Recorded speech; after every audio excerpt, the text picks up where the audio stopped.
നമുക്ക് -30 ആണ്, യുവിന്റെ വില -45 ആണ്, വിന്റെ വില -90 ആണ് കണ്ടുപിടിച്ചു. ഇനി വേണ്ടത് ആവർത്തനം. ആവർത്തനം കണ്ടുപിടിക്കണം. കൂട്ടത്തിലെ രേഖാചിത്രം കൂടെ വരയ്ക്കണം. ഈസിയാണ്, സിമ്പിളാണ്. ഇങ്ങനെ ചെയ്യാം. ആദ്യം ആവർത്തനം കണ്ടുപിടിക്കാൻ വേണ്ടിയിട്ട് നമ്മൾ സമവാക്യം കൊടുക്കുന്ന m hi/ho. ഈ സമവാക്യത്തിലേക്ക് നോക്കൂ നിങ്ങൾ. ഇതുപയോഗിച്ച് ആവർത്തനം കണ്ടുപിടിക്കാൻ ഈ സാഹചര്യത്തിൽ ഒരിക്കലും കഴിയില്ല. കാരണം hi-യും ho-യും ചോദ്യത്തിലില്ല. അപ്പൊ നമ്മൾ ഈ സമവാക്യം ഇവിടെ നിർത്തിയിട്ട് m -v/u എന്ന സമവാക്യം ഉപയോഗിക്കും. മൈനസ് ഇവിടെ വരാനുള്ള കാരണം ഇനി പറയേണ്ട ആവശ്യമില്ല, ദർപ്പണാണ്. ദർപ്പണത്തിന്റെ കേസിൽ ആവർത്തനം കണ്ടുപിടിക്കാൻ -v/u എന്നുള്ള സമവാക്യമാണ് നമ്മൾ ഉപയോഗിക്കുക. അപ്പൊ m മൈനസ് കൊടുത്തു. ഇനി വിന്റെ വില പറയൂ. വിന്റെ വില എത്രയാണ്? -90 അല്ലെ, ബൈ യുവിന്റെ വില പറയൂ. യുവിന്റെ വില എത്രയാ? -45. ഈ മൈനസിനെയും ഈ മൈനസിനെയും കട്ട് ചെയ്ത് കളയാം. അപ്പൊ m എന്താ കിട്ടുക? -90/45 -2. ആവർത്തനത്തിന്റെ വില -2 ആണ്. അതിനൊരിക്കലും നമ്മൾ യൂണിറ്റ് കൊടുക്കരുത്. കാരണം ആവർത്തനത്തിന്റെ കേസിൽ എന്തില്ല? യൂണിറ്റ് ഇല്ല. യൂണിറ്റ് ഇല്ലാത്ത ഒരു ക്വാണ്ടിറ്റിയാണ്, ഒരു സംഖ്യയാണ് ആവർത്തനം എന്ന് പറയുന്നത്. അപ്പൊ ആവർത്തനത്തിന്റെ വില നമുക്ക് കിട്ടി -2. ഇനി ഈ വിവരങ്ങളൊക്കെ ഉപയോഗപ്പെടുത്തിയിട്ട് രേഖാചിത്രം വരക്കണം. അതായത് പ്രതിബിംബ രൂപീകരണത്തിന്റെ രേഖാചിത്രം. ഈസിയാണ്, എളുപ്പമാണ്. ഇത്രയും വിവരങ്ങൾ നമ്മുടെ കയ്യിലുണ്ട്, ഒരു പ്രയാസമില്ല, സിമ്പിൾ ആയിട്ട് ചെയ്യാൻ പറ്റുന്ന കാര്യമുള്ളൂ. അപ്പൊ ഈ രേഖാചിത്രം വരക്കുമ്പോൾ ശ്രദ്ധിക്കേണ്ട കാര്യം, ദർപ്പണമാണോ ലെൻസ് ആണോ ഇതൊക്കെ ആദ്യം നമ്മൾ നോക്കണം കേട്ടോ. കാരണം കുട്ടികൾ രേഖാചിത്രം വരക്കുമ്പോൾ ഇതൊക്കെ തെറ്റിച്ചു വെക്കാറുണ്ട്. അതുകൊണ്ടാണ് നമ്മുടെ കയ്യിലുള്ളത് കോൺകേവ് ദർപ്പണം തന്നെയാണ്. അപ്പൊ കോൺകേവ് ദർപ്പണം വരച്ചു. അതിന്റെ പ്രകാശത്തെ പ്രതിപതിപ്പിക്കാത്ത പരിവരുത്ത ഭാഗം, ഇപ്പുറത്ത് കുഴിഞ്ഞിരിക്കുന്നത് പ്രകാശത്തെ പ്രതിപതിപ്പിക്കുന്ന ഭാഗം. രേഖാചിത്രത്തിലെ കാര്യങ്ങൾ പ്രത്യേകം സൂചിപ്പിച്ചു കഴിഞ്ഞു. ഇനി അതിന്റെ മുഖ്യ അക്ഷമാണ് ഞാൻ ഈ വരച്ചുള്ളത്. മുഖ്യ അക്ഷം. ഈ പോയിന്റിനെ നമ്മൾ എന്താ അടയാളപ്പെടുത്തുന്നുണ്ടാവുക? പോൾ. ഇനി ഈ പോയിന്റിനെ നമ്മൾ എന്താ അടയാളപ്പെടുത്തുന്നുണ്ടാവുക? എഫ്. ഈ പോയിന്റിനെ നമ്മൾ എന്താ അടയാളപ്പെടുത്തുക? സി. നിങ്ങൾ എപ്പോഴും ഇത് വരയ്ക്കുന്ന സമയത്ത് നിങ്ങൾ ചെയ്യേണ്ട കാര്യം, നമ്മുടെ ഒരു ആൻസർ ഷീറ്റിന്റെ വലുപ്പവും കാര്യങ്ങളൊക്കെ വെച്ച് നോക്കുമ്പോൾ ഈ ഒരു ഇതുണ്ടല്ലോ, ദർപ്പണം വരയ്ക്കുന്ന സമയത്ത് വല്ലാണ്ട് അങ്ങോട്ട് വലുതാക്കി വരയ്ക്കണം കേട്ടോ. അല്ലാണ്ട് നിങ്ങൾ ചിലപ്പോൾ കോമ്പസ് ഒക്കെ എടുത്തിട്ട് നല്ല വലുതാക്കി വരയ്ക്കും. അത്രത്തോളം വലുതാക്കി വരച്ച് കഴിഞ്ഞിട്ടുണ്ടെങ്കിൽ ഒരു വൃത്തി ഉണ്ടാവില്ല. അപ്പോൾ നല്ല വൃത്തിക്ക് വരയ്ക്കുക, കാര്യങ്ങൾ നല്ല വൃത്തിക്ക് ചെയ്യുക. അപ്പോൾ ഇവിടെ നമ്മളൊരു പാകത്തിന് എന്ത് ചെയ്യുക? ഒരു ദർപ്പണം വരച്ചതിന് ശേഷം ഇവിടെ നിന്ന് ഇങ്ങോട്ട് ഒരു 2 സെന്റിമീറ്റർ അല്ലെങ്കിൽ ഒരു 3 സെന്റിമീറ്റർ ഒക്കെ വിട്ടാൽ മതി. ചോദ്യത്തിൽ -30 ഇങ്ങോട്ട് 30 സെന്റിമീറ്റർ ഒന്നും വിടേണ്ട ആവശ്യമില്ല. 30-ന് പകരം എന്ത് ചെയ്താൽ 2 സെന്റിമീറ്ററോ അല്ലാന്നുണ്ടെങ്കിൽ ഒരു 3 സെന്റിമീറ്റർ ഒക്കെ വിട്ടാൽ മതി. തൽക്കാലം ഒരു 3 സെന്റിമീറ്റർ ഇവിടെ നിന്ന് കൃത്യമായിട്ട് അളവെടുത്ത് 3 സെന്റിമീറ്റർ അളവെടുക്കുക. അപ്പോൾ ഇവിടുന്ന് ഇങ്ങോട്ട്, അതായത് പി മുതൽ സി വരെയുള്ള അകലം എത്രയായിരിക്കണം? ഒരു 6 ആയിരിക്കണം, 6 സെന്റിമീറ്റർ ആയിരിക്കണം. എന്നിട്ട് ഈ എഫിന്റെ അവിടെ നിങ്ങൾ എന്താ അടയാളപ്പെടുത്തണം എന്നറിയും? ഫോക്കസ് ദൂരം അടയാളപ്പെടുത്തണം. എത്രയാ ഫോക്കസ് ദൂരം? 30. ഇത് 30 ആണ്. താഴെ അടയാളപ്പെടുത്തിയാൽ 30. ഓക്കെ. സീന്റെ അവിടെ എന്ന് പറയുമ്പോൾ ഈ ഫോക്കസ് ദൂരം എത്രയാണോ അതിന്റെ ഡബിൾ ആണ് സീക്കുള്ള അകലം ഉണ്ടാവുക. അപ്പൊ ഇവിടെ ഇങ്ങോട്ട് 30 അടയാളപ്പെടുത്തിയിട്ട് ഇതിന്റെ താഴെ 60 അടയാളപ്പെടുത്തണം. അത് മൈനസ് ആണ്. ഓക്കെ, മൈനസ് ആണ് ഓൾറെഡി അതിനകത്തുണ്ട്. കാരണം എന്താണ്? നമ്മൾ ഈ ഇടതുഭാഗത്തേക്കല്ല അളക്കുന്നത്. അപ്പൊ അതുകൊണ്ട് നമ്മൾ എന്ത് കൊടുക്കണം? മൈനസ് കൊടുക്കണം. ഇനി നോക്കുക, വസ്തു എവിടെ ഇരിക്കുന്നത്? 45 സെന്റിമീറ്റർ വിട്ടിട്ടല്ലേ. അപ്പൊ 45 സെന്റിമീറ്റർ എന്ന് പറയുമ്പോൾ ഇവിടെ എവിടെയാണോ 45 സെന്റിമീറ്റർ ഉണ്ടാവുക? ഒരിക്കലും ഇല്ല. കാരണം ഇവിടെ 0 കുറെ ഇങ്ങനെ വന്ന് 30 ആവുന്നു അല്ലേ. 45 എന്ന് പറയുമ്പോൾ എവിടെയാ? ഈ 30-ന്റെയും 60-ന്റെയും ഇടയിൽ. 30-ന്റെയും 60-ന്റെയും ഇടയിൽ. ഇപ്പൊ നോക്കൂ, വസ്തു എവിടെയായിരിക്കുന്നത്? സിന്റെയും എഫിന്റെയും ഇടയിൽ അല്ലേ. സിന്റെയും എഫിന്റെയും ഇടയിലാണ് വസ്തു ഇരിക്കണതെങ്കിൽ തീർച്ചയായിട്ടും അതിന്റെ പ്രതിബിംബം രൂപീകരിക്കുന്നുണ്ടാവുക സി എന്ന് പറയുന്ന ഈ ബിന്ദുവിന്റെയും അപ്പുറത്തേക്ക്. അപ്പൊ കുട്ടികൾ നന്നായിട്ട് അറിഞ്ഞിരിക്കണം. കാരണം വസ്തു ഇവിടെ വെക്കുമ്പോൾ അതിന്റെ പ്രതിബിംബം എവിടെ രൂപീകരിക്കുന്നു എന്നുള്ള ആ ഒരു ചിന്ത നിങ്ങളുടെ മനസ്സിൽ എപ്പോഴും ഉണ്ടാവണം. അപ്പോൾ നിങ്ങളുടെ മനസ്സിൽ ആലോചിച്ച് വെക്കുക, സിന്റെയും എഫിന്റെയും ഇടയിലാണ് നമ്മൾ കത്തിച്ച മെഴുകുതിരിയെ, അതായത് നമ്മുടെ വസ്തുവിനെ വെക്കണതെങ്കിൽ അതിന്റെ പ്രതിബിംബം ഉണ്ടാവുക എവിടെയാണ്? സിന്റെ അപ്പുറത്ത. അപ്പൊ വരയ്ക്കുന്ന സമയത്ത് നിങ്ങളുടെ മനസ്സിൽ ഐഡിയ വേണം, സിന്റെയും എഫിന്റെയും ഇടയിലാണ് നമ്മൾ വസ്തുവിനെ വെക്കുന്നതെങ്കിൽ അതിന്റെ പ്രതിബിംബം സിന്റെയും അപ്പുറത്തായിരിക്കും. അപ്പൊ സിന്റെ അപ്പുറത്ത് പ്രതിബിംബം കിട്ടണേ എന്നുള്ളൊരു ചിന്ത നിങ്ങളുടെ മനസ്സിലുണ്ടാവണം. അപ്പൊ ആദ്യത്തെ രേഖാചിത്രം വരക്കാണ്. മുഖ്യ അക്ഷത്തിന് സമാന്തരമായിട്ട് പതിക്കുന്ന പ്രകാശരശ്മി. ഈ പ്രകാശരശ്മി നേരെ വരുന്നുണ്ടാവുക ഫോക്കസിലൂടെയാണ്. നിങ്ങൾ പലതരത്തിലും പഠിച്ചിട്ടുണ്ടാകും. ചിലവർ ദർപ്പണം ഒന്ന് വലുതാക്കിയിട്ട് അങ്ങോട്ട് ഇങ്ങനെ വരച്ചിട്ടുണ്ടാവും. ഞാൻ ഇപ്പോൾ തൽക്കാലം വരയ്ക്കുന്നത് നേരെ ഫോക്കസിലൂടെ പോകുന്ന പ്രകാശരശ്മിയാണ്. ആ ഫോക്കസിലൂടെ പോകുന്ന പ്രകാശരശ്മി നേരെ ഇങ്ങനെ വന്നു കഴിഞ്ഞിട്ടുണ്ടെങ്കിൽ ഇതാ ഈ ഒരു ബിന്ദുവിൽ കൂട്ടിമുട്ടാണ്. ഇതാ ഈ ബിന്ദുവിൽ ഓക്കെ ആണല്ലോ. ഇത് നിങ്ങൾ സ്കെയിലും പെൻസിലും മറ്റ് സംഗതികളൊക്കെ യൂസ് ചെയ്ത് വരയ്ക്കുമ്പോൾ കുറച്ചും കൂടെ ദൂരേക്ക് കിട്ടേണ്ടതാണ്. കുറച്ചുകൂടെ ദൂരേക്ക് കിട്ടും. ഓക്കെ, ഇതിപ്പോൾ തൽക്കാലം അത്രയും സാമഗ്രികളൊന്നും എൻ്റെ കയ്യിലില്ലാത്തതുകൊണ്ട് വളരെ ഈസി ആയിട്ട് സിമ്പിളായിട്ട് ഞാൻ വരച്ചിട്ടുണ്ട്. സീൻ്റെയും അപ്പുറത്താണ് നമ്മുടെ പ്രതിബിംബം രൂപീകരിച്ചിട്ടുള്ളത്. അപ്പോൾ ആവർത്തനവും കണ്ടു, രേഖാചിത്രവും കണ്ടു. അപ്പോൾ ഇതാണ് നമ്മളുടെ എന്താ പറയുന്നുണ്ടാവുക ദർപ്പണവുമായി ബന്ധപ്പെട്ട സമവാക്യം. ദർപ്പണവുമായി ബന്ധപ്പെട്ട നമ്മളുടെ പ്രോബ്ലം എന്ന് പറയുന്നത്. ഇതേ സംഗതികൾ തന്നെ, ഇതേ മെത്തേഡിൽ തന്നെയാണ് നിങ്ങൾ ഏതിലും ചെയ്യേണ്ടത്. കോൺകേവ് ദർപ്പണം ചെയ്ത പോലെ തന്നെയാണ് കോൺവെക്സ് ദർപ്പണത്തിലും ചെയ്യേണ്ടത്. ഇതേ മെത്തേഡിൽ തന്നെയാണ് നിങ്ങൾ ലെൻസിലും ചെയ്യേണ്ടത്. ഓക്കെ, ലെൻസിൻ്റെ ഒരു പ്രോബ്ലം കൂടെ വേണമെങ്കിൽ നമുക്ക് നോക്കാം. ലെൻസിൻ്റെ ആ പ്രോബ്ലം നോക്കിയിട്ട് നമുക്ക് ബാക്കി വരാം. ഓക്കെ, ഒരു കോൺവെക്സ് ലെൻസിൽ നിന്ന് 45 സെൻറ്റിമീറ്റർ അകലെ ഇരിക്കുന്ന ഒരു വസ്തുവിൻ്റെ പ്രതിബിംബം 90 സെൻറ്റിമീറ്ററിൽ ഇരിക്കുന്ന ഒരു സ്ക്രീനിൽ രൂപപ്പെട്ടു എങ്കിൽ പ്രതിബിംബത്തിൻ്റെ സ്വഭാവമുണ്ട്. വസ്തുവിൻ്റെ ഉയരം 5 സെൻറ്റിമീറ്റർ എങ്കിൽ പ്രതിബിംബത്തിൻ്റെ ഉയരം കണക്കാക്കുക, ഫോക്കസ് ദൂരം കണക്കാക്കുക, ആ ലെൻസിൻ്റെ പവർ കണക്കാക്കുക, രേഖാചിത്രം വരക്കുക. ഇതിലിപ്പോൾ ഒരു 5 ചോദ്യമുണ്ട്. ഈ 5 ചോദ്യങ്ങളൊന്നും ഒറ്റയടിക്ക് എക്സാമിൽ ചോദിക്കൂല, അത് വേറെ കാര്യം. അപ്പോൾ 4 മാർക്കിൻ്റെ അവസാനത്തെ പാറ്റേൺ ആയിരുന്നെങ്കിൽ പോലും ഈ 5 ഒന്നും ഉണ്ടാവില്ല. ഇതൊരു 3 പ്രതീക്ഷിക്കുക. ഓക്കെ, അപ്പോൾ ഇതെങ്ങനെയാണ് വർക്കൗട്ട് ചെയ്യുക? ഈ 5 ഏതെങ്കിലും തരത്തിൽ എന്ത് ചെയ്യാം, ഈ ചോദ്യങ്ങൾ വരാവുന്നതാണ്. ഓക്കെ, ക്വസ്റ്റ്യൻ ആദ്യം നന്നായിട്ട് എഴുതിയെടുക്കുക. ക്വസ്റ്റ്യൻ എഴുതിയതിനു ശേഷം ഞാൻ ഉത്തരത്തിലേക്ക് കടക്കാം. ആദ്യത്തെ ചോദ്യം, പ്രതിബിംബത്തിൻ്റെ സ്വഭാവം എന്തെന്നുള്ളതാണ്. പ്രതിബിംബത്തിൻ്റെ സ്വഭാവം എന്ന് പറയുമ്പോൾ ഒന്നുകിൽ അത് മിഥ്യാ പ്രതിബിംബം എന്ന് പറയുമ്പോൾ നിവർന്നതായിരിക്കും. അതാണ് ഒരു സ്വഭാവം. ഒരു പ്രതിബിംബത്തിൻ്റെ സ്വഭാവം നിവർന്നത്, അങ്ങനെയാണ് നമ്മൾ കൊടുക്കുക. മറ്റൊരു സ്വഭാവം എന്ന് പറയുന്നത് യഥാർത്ഥമാണെങ്കിൽ തലകീഴായതാണ്. എല്ലാ പ്രതിബിംബങ്ങളും തലകീഴാണെങ്കിൽ അതിൻ്റെ അർത്ഥം അതൊക്കെ യഥാർത്ഥമാണ്. യഥാർത്ഥ പ്രതിബിംബങ്ങളൊക്കെ തലകീഴായിട്ടായിരിക്കും. അപ്പോൾ പ്രതിബിംബത്തിൻ്റെ സ്വഭാവം എന്തെന്നുള്ളിടത്ത് നമുക്കതിൻ്റെ ആ മിഥ്യയാണോ യഥാർത്ഥമാണോ എന്നറിയണം. അപ്പോൾ ചോദ്യത്തിലുണ്ട്, ഒരു സ്ക്രീനിൽ രൂപപ്പെട്ടു. സ്ക്രീനിൽ രൂപപ്പെട്ടു. പ്രതിബിംബം സ്ക്രീനിൽ രൂപപ്പെടുന്നുണ്ടെങ്കിൽ അതിൻ്റെ സ്വഭാവം എന്ന് പറയുന്നത് യഥാർത്ഥം. അപ്പോൾ സ്വഭാവം നമുക്ക് ഈസി ആയിട്ട് കിട്ടി, യഥാർത്ഥം. യഥാർത്ഥ പ്രതിബിംബത്തിൻ്റെ പ്രത്യേകത അത് തല കീഴായതാണ്. യഥാർത്ഥ പ്രതിബിംബം തല കീഴായ പ്രതിബിംബമായിരിക്കും. ഈസി ആയിട്ട് സിമ്പിളായിട്ട് നമുക്ക് ആശയം അവിടെ കിട്ടി. ഇനി വസ്തുവിൻ്റെ ഉയരം 5 സെൻറ്റിമീറ്റർ എങ്കിൽ പ്രതിബിംബത്തിൻ്റെ ഉയരം കണക്കാക്കുക. ഓക്കെ, അപ്പോൾ അതിന് വേണ്ടിയിട്ട് ഞാൻ ഈ മുകളിൽ തന്നിരിക്കുന്ന ക്വസ്റ്റ്യൻ ഞാനൊന്ന് മാറ്റിയാണ്. അതിൽ 45 സെൻറ്റിമീറ്റർ അകലെയാണ് ഇരിക്കുന്നത്. പ്രതിബിംബം രൂപപ്പെടുന്നത് 90-ലാണ്. ഇത്രയും കാര്യങ്ങൾ ഉണ്ട്. ഓക്കെ, ഇത് ഞാനൊന്ന് മാറ്റിയാണ്. ഓക്കെ, അപ്പോൾ പ്രതിബിംബത്തിലേക്കുള്ള ദൂരം എന്ന് പറയുന്നത് 45 സെൻറ്റിമീറ്റർ. അപ്പോൾ യു സമം നമുക്ക് എന്ത് കൊടുക്കാം, -45. അങ്ങനെ പ്രതിബിംബം രൂപപ്പെടുന്നത് എത്ര സെൻറ്റിമീറ്ററിലാണ് പറഞ്ഞിരിക്കുന്നത്? 90 സെൻറ്റിമീറ്ററിലാണ് അല്ലേ. അപ്പോൾ വീന്റെ വില 90. അത് പ്ലസ് ആണോ മൈനസ് ആണോ എന്ന് അറിയാൻ വേണ്ടിയിട്ട് ഞാൻ നേരത്തെ വരച്ചെന്ന കള്ളി ഉണ്ടല്ലോ, അത് കയ്യിലുണ്ടായാൽ മതി. കയ്യിലുണ്ടാവുക മീൻസ് മനസ്സിനകത്ത് ഉണ്ടായാൽ മതി.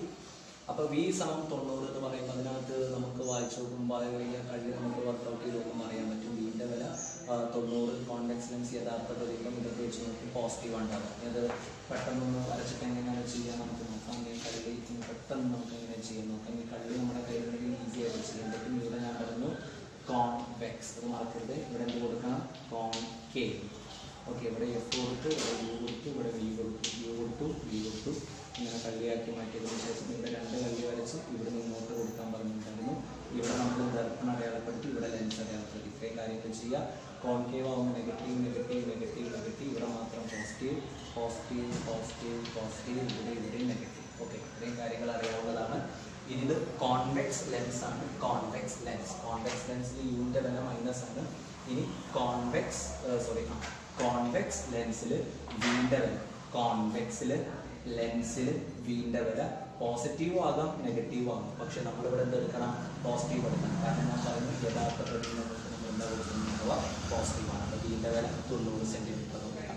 ഈസിയാണ്. ആ ഒരു ടേബിൾ ഈസി ആയിട്ട് വരയ്ക്കാൻ പറ്റും.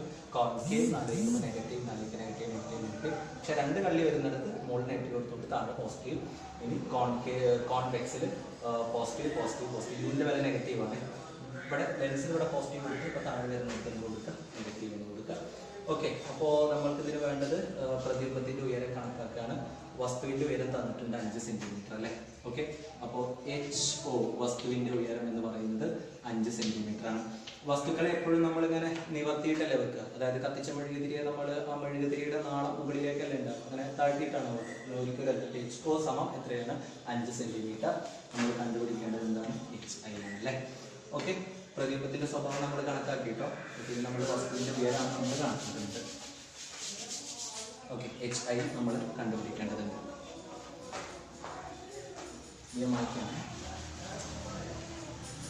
അപ്പോൾ നമുക്കിവിടെ കിട്ടുകയാണ് M സമം V/U.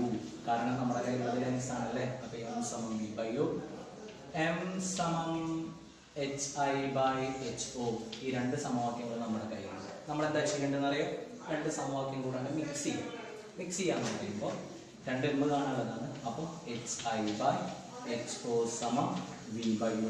V/U വരാനുള്ള കാരണം ലെൻസ് ആയതുകൊണ്ട് കേട്ടോ. മിറർ ആണെങ്കിൽ മൈനസ് V/U വരും. HIന്റെ വില നമുക്ക് അറിയില്ല. HIന്റെ വില അറിയില്ല. ഓക്കെ, HOന്റെ വില എത്രയാണ്? 5 സെന്റിമീറ്റർ സമം വിന്റെ വില എത്രയാണ്? 90 ബൈ യുവിന്റെ വില എത്രയാണ്? വിന്റെ വില -45. ഓക്കെ, ഉയരം കണക്കാക്കാനുള്ളതല്ലേ. ഇത്രയും ഭാഗം ഞാൻ മായ്ച്ചു കളയാണ്. സെക്കൻഡ് ക്വസ്റ്റ്യൻ ഉയരം കണക്കാക്കാനാണ്.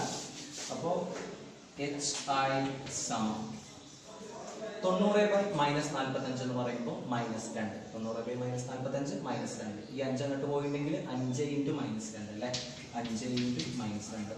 -2 എങ്ങനെയാ വന്നെന്ന് അറിയില്ലേ? 90/-45 -2. ഈ താഴെ കിടക്കുന്ന 5 അപ്പുറം പോകുമ്പോൾ × 5. അപ്പൊ HIന്റെ വില നമുക്ക് അവിടെ എന്താ കിട്ടുന്നുണ്ടാവുക? -10 സെന്റിമീറ്റർ. Okay, -10 centimetre. ഈ മക്കൾ നോക്കി, എന്തുകൊണ്ട് അവിടെ -10 എന്ന് കിട്ടിയത്? പ്രതിബിംബത്തിന്റെ ഉയരം അവിടെ മൈനസ് ആണല്ലോ കിട്ടിയത്. അത് എന്തുകൊണ്ടാണ് മൈനസ് കിട്ടാനുള്ള കാരണം എന്താ? കാരണം ആ പ്രതിബിംബം തലകീഴായത്. നമ്മൾ ഫസ്റ്റ് ക്വസ്റ്റ്യന്റെ ആൻസർ ഇവിടെ എഴുതിയിട്ടുണ്ടായിരുന്നല്ലോ. യഥാർത്ഥം തലകീഴായത്. തലകീഴായ പ്രതിബിംബം ആയതുകൊണ്ടാണ് കേട്ടോ അവിടെ എന്ത് കിട്ടിയത്? മൈനസ് കിട്ടിയത്. അപ്പൊ തലകീഴായ പ്രതിബിംബമാണെങ്കിൽ ആ പ്രതിബിംബത്തിന്റെ ഉയരം എന്ന് പറയുന്നത് മൈനസ് കിട്ടണം. അങ്ങനെ വന്നെങ്കിൽ ഉത്തരം ശരിയാവുള്ളൂ. -10 സെന്റിമീറ്റർ. വളരെ സിമ്പിൾ ആണ്, വളരെ ഈസി ആയിട്ട് കണ്ടുപിടിക്കാൻ പറ്റുന്ന ക്വസ്റ്റ്യൻ ആണ്. അപ്പൊ അത്രയുള്ളത് ഞാൻ വായിച്ചറിയാമേ. ഓക്കെ, അപ്പൊ ഒന്ന് നോക്കിക്കോളൂ. യുവിന്റെ വില ഉണ്ട്, വിന്റെ വില ഉണ്ട്, HO HI. ആ സംഗതികളൊക്കെ നമ്മൾ അതിൽ കൊടുക്കുന്ന സമയത്ത് -10 സെന്റിമീറ്റർ കിട്ടും. ഇനി ഫോക്കസ് ദൂരം കണക്കാക്കണം. എങ്ങനെയാണ് നമ്മൾ ഫോക്കസ് ദൂരം കണക്കാക്കുക? യുവിന്റെയും വിന്റെ വില അവിടെ നോക്കട്ടോ.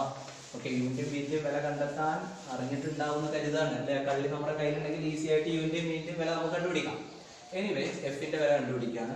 1/f സമം 1/v. നമ്മുടെ കയ്യിൽ ലെൻസ് ആണ്, മൈനസ് കൊടുക്കണേ. -1/u. ഇനി ഞാൻ നേരത്തെ പറഞ്ഞ പോലെ ക്രോസ് മൾട്ടിപ്ലിക്കേഷൻ ചെയ്തിട്ട് ചെയ്യാം. അല്ലാന്നുണ്ടെങ്കിൽ വിന്റെയും യുവിന്റെയും വില ഇവിടെ ഡയറക്റ്റ് ആയിട്ട് കൊടുത്ത് ചെയ്യുന്ന കുട്ടികളുണ്ട് കേട്ടോ.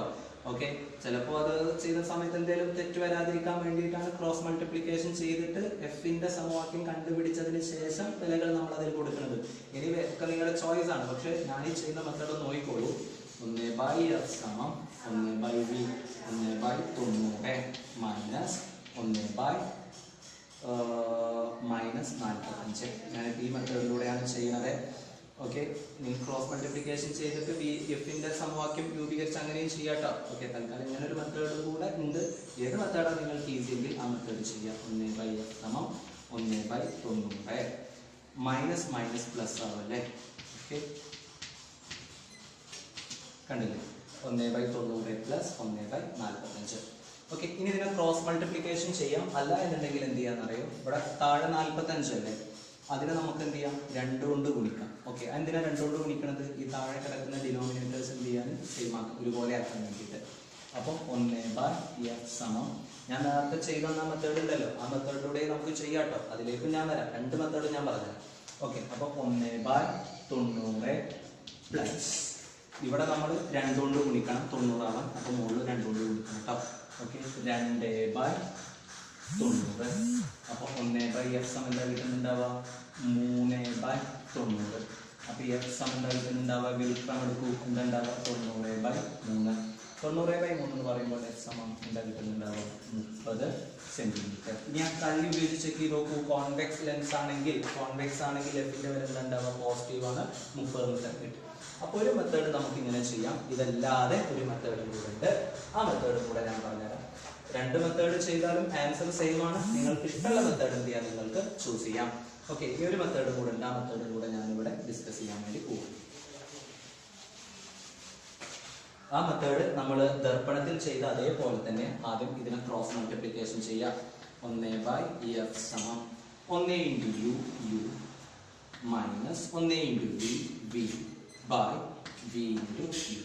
ഓക്കെ, അങ്ങനെയാണെങ്കിൽ എഫ് ഇവിടെ എന്താ കിട്ടുന്നുണ്ടാവുക എഫ് സമം vu by u minus v.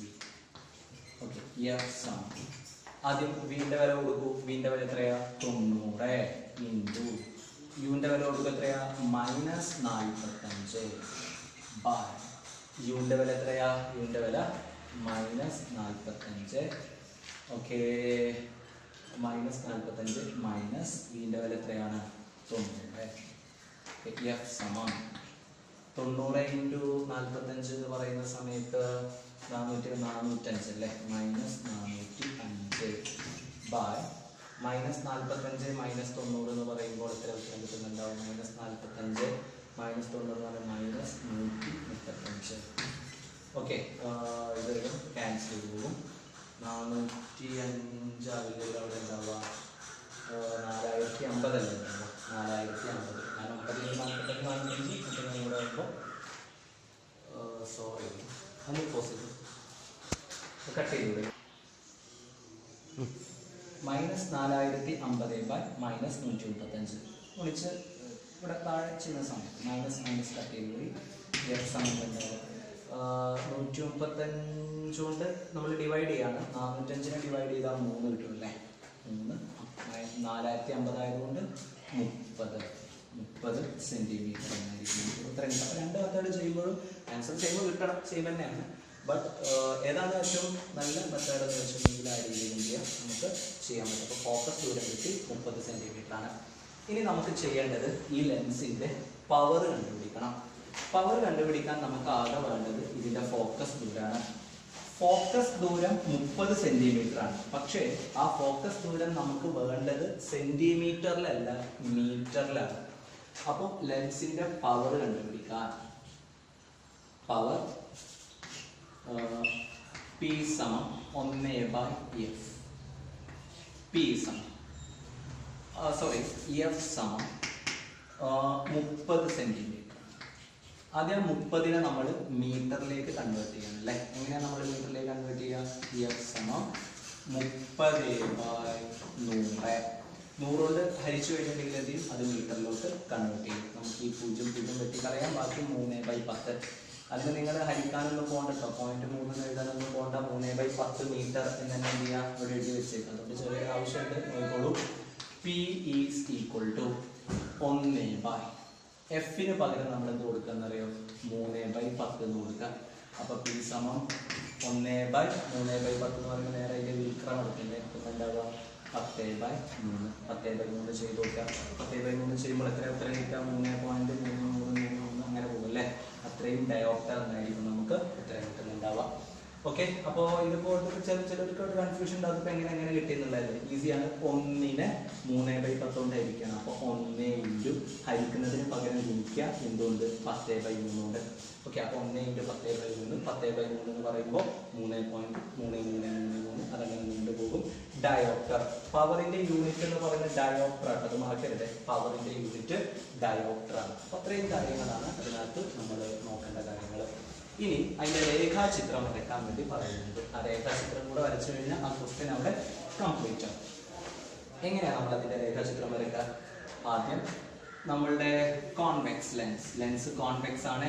അതുകൊണ്ട് കോൺവെക്സ് ലെൻസ്, ഇതാണ് കോൺവെക്സ് ലെൻസിന്റെ മുഖ്യാക്ഷം. ഇതിന് ഒപ്റ്റിക് സെന്റർ അല്ലേ എന്ന് പറയും. പക്ഷേ അതിന് പി എന്നൊക്കെയാണ് ടെക്സ്റ്റിൽ കൊടുത്ത് കാണുന്നത്. പി ആണെങ്കിലും ആണെങ്കിലും കുഴപ്പമില്ല. ഈ പോയിന്റിനെ നമ്മൾ ഫോക്കസ്, ഈ പോയിന്റിനെ ഫോക്കസിന്റെ ഡബിൾ 2f, ഈ പോയിന്റിനെ നമ്മൾ ഫോക്കസ് അതിന്റെ ഡബിൾ 2f അടയാളപ്പെടുത്തി. ഫോക്കസ് ദൂരം ഞാൻ വിചാരിക്കുന്നു ക്വസ്റ്റ്യനിൽ 30 സെന്റിമീറ്റർ ആണ്.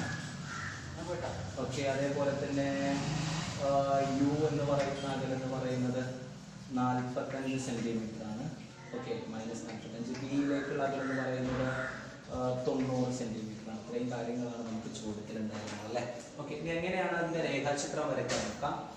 ഞാൻ നേരത്തെ പറഞ്ഞ പോലെ തന്നെ വല്ലാണ്ട് നല്ല വലുപ്പമുള്ള ലെൻസ് വരയ്ക്കരുത്. നമുക്ക് അത്യാവശ്യം ആ പേജിൽ കൊള്ളുന്ന രൂപത്തിൽ നല്ല അത്യാവശ്യം വലുപ്പമുള്ള, നിങ്ങൾക്ക് ആവശ്യത്തിന് വലുപ്പമുള്ള ലെൻസ് വരയ്ക്കുക. ഫോക്കസ് 30 സെന്റിമീറ്റർ ആണ്. ഇവിടെ 30 അടയാളപ്പെടുത്താൻ, എന്നിട്ട് -30. ഓക്കെ, ഇവിടെ -30 ആണെങ്കിൽ അതിന്റെ ഡബിൾ -60. ഇവിടെ 30 ആണെങ്കിൽ ഇവിടെ 60. ഓക്കെ, ഇനി നമ്മൾ ചെയ്യേണ്ട കാര്യം എന്താ വെച്ചിട്ടുണ്ടെങ്കിൽ എവിടെയാണ് വസ്തു ഇരിക്കുന്നത് നോക്കുക. വസ്തു ഇവിടെ എവിടെയല്ല, കാരണം ഇവിടെ 0ആണ്. ഇത് ഇങ്ങോട്ട് വരുമ്പോൾ കൂടി ഇവിടെ 30ആയി, -45 അപ്പോൾ ഈ 30ന്റെയും 60ന്റെയും ഇടയിലാണ് വസ്തു ഇരിക്കുന്നത്. യു അല്ലേ വസ്തുവിലേക്കുള്ള ദൂരം എന്ന് പറയുന്നത്. ഓക്കെ, അപ്പോൾ ഇവിടെയാണ് വസ്തു ഇരിക്കുന്നത്. നമുക്കറിയാം 2f-ന്റെയും f-ന്റെയും ഇടയിലാണ് വസ്തു ഇരിക്കുന്നതെങ്കിൽ തീർച്ചയായിട്ടും അതിന്റെ പ്രതിബിംബം രൂപീകരിക്കേണ്ടത് ഈ 2f-ന്റെയും അപ്പുറത്താണ്. അപ്പോൾ ഇവിടെ നമ്മൾ വസ്തുവിനെ വെച്ചാൽ വെറുതെ അങ്ങ് വരയ്ക്കരുത് കേട്ടോ. വെറുതെ നിങ്ങളങ്ങ് ലൈൻ വരച്ച് ലൈറ്റ് വരച്ച് എവിടെയെങ്കിലും പോയി കൂട്ടിക്കോട്ടെ എന്ന് വിചാരിച്ച് ഒരിക്കലും ചെയ്യരുത്. ചെയ്യേണ്ടത് ഇതിന്റെ പ്രതിബിംബം 2f-നും അപ്പുറത്താണ് കിട്ടുന്നത് എന്നുള്ള ഒരു ഉറച്ച വിശ്വാസം നിങ്ങൾക്ക് വേണം. അതിനത് പഠിക്കണം. അപ്പോൾ വസ്തുവിന് നമ്മൾ ഇവിടെ വെച്ച് കഴിഞ്ഞാൽ അതിന്റെ പ്രതിബിംബം കിട്ടുന്നത് ഫസ്റ്റ് ഇങ്ങനെ വരയ്ക്കുക. രണ്ടാമത്തത് ഈ ഒപ്റ്റിക് സെന്ററിൽ കൂടെ, അതായത് പ്രകാശിക കേന്ദ്രത്തിൽ കൂടെ വരച്ച് നേരെ പോയിട്ട് ഇവിടെ കൂട്ടിമുട്ടിക്കണം. നിങ്ങളെ കയ്യിൽ സ്കെയിലും പെൻസിലും കാര്യങ്ങളൊക്കെ യൂസ് ചെയ്ത് വരയ്ക്കണം, എന്നാൽ നല്ല വൃത്തി കിട്ടുള്ളൂ. ഓക്കെ, അപ്പോൾ ഇവിടെ ആയിരിക്കും അതിന്റെ പ്രതിബിംബം രൂപീകരിക്കുന്നുണ്ടാവുക. ഓക്കെ, അപ്പോൾ ഇതാണ് അതിന്റെ രേഖാചിത്രം എന്ന് പറയുന്നത്. അപ്പോൾ ഈസിയാണ്. ഇത്രയും 5 ക്വസ്റ്റ്യൻ ഉണ്ട് ഒരു ക്വസ്റ്റ്യന്റെ താഴെ തന്നെ. പക്ഷെ അത്രയൊന്നും എക്സാമിന് ചോദിക്കുന്നുണ്ടാവില്ല. ഏറെ കഴിഞ്ഞ ഒരു 3 രേഖാചിത്രം വരച്ച് പഠിച്ചു, അത് വെരി ഇമ്പോർട്ടൻറ്റ്. ഓക്കെ,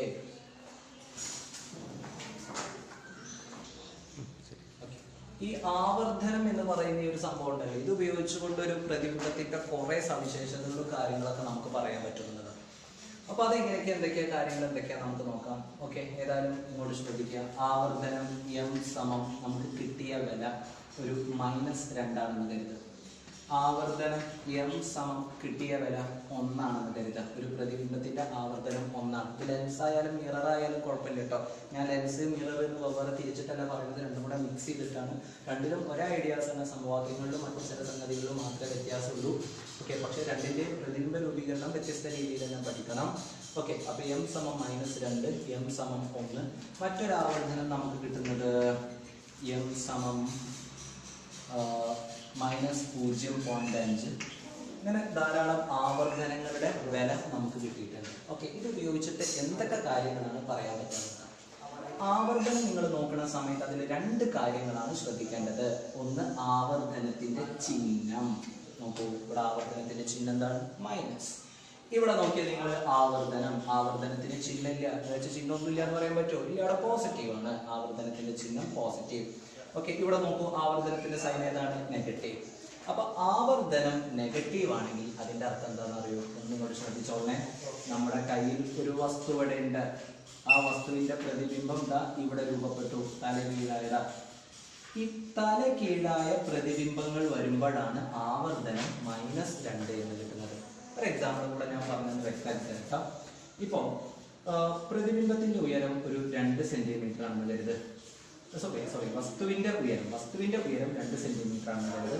പ്രതിബിംബത്തിന്റെ ഉയരം 4 സെന്റിമീറ്റർ ആണെന്ന് കരുത്. ഇത് വെറും 4 എടുക്കരുത്, ഇതിനെന്ത് കൊടുക്കണം? -4. അപ്പൊ ആവർത്തനം കാണുമ്പോൾ എന്താ ഉണ്ടാവുക?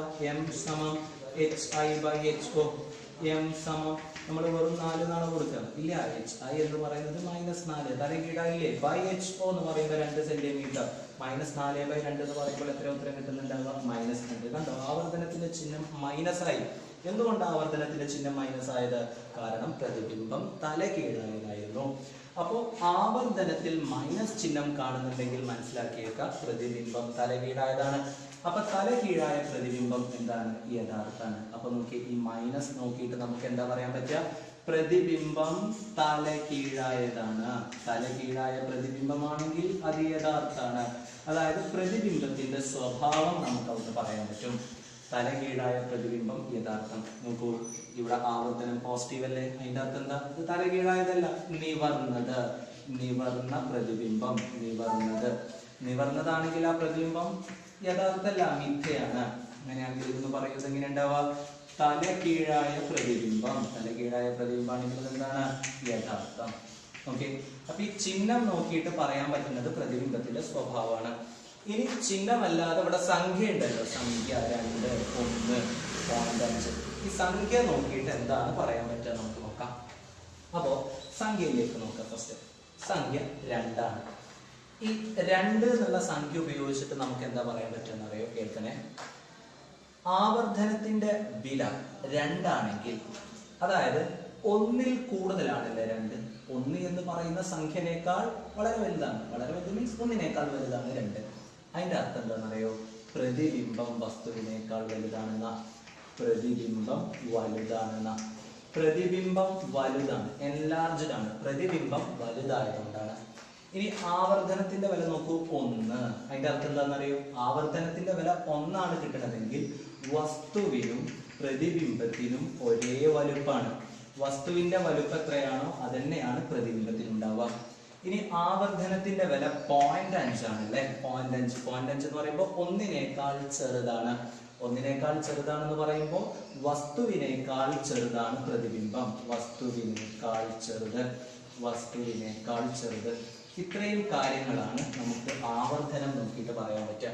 അപ്പൊ നമുക്ക് -2 എന്ന് പറയുമ്പോൾ തലകീഴായത് യഥാർത്ഥം, പ്രതിബിംബം വലുതാണ്.